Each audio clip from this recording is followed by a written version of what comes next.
сенің де не сұрайтыныңды біліп тұрмын. Соған жауап. Үйде ремонт, қашан бітетінін білмеймін.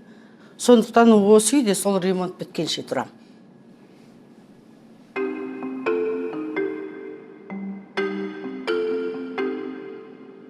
Осы қазақтар үйіне неге ремонт жасай береді? Нормально еді ғой үйлері. Тұр қойына біздің үйдің обойлары 5 жыл болды. Не деген бітпейтін ремонт? Адамның жынын келтіріп. Бітсе екен тез етіп.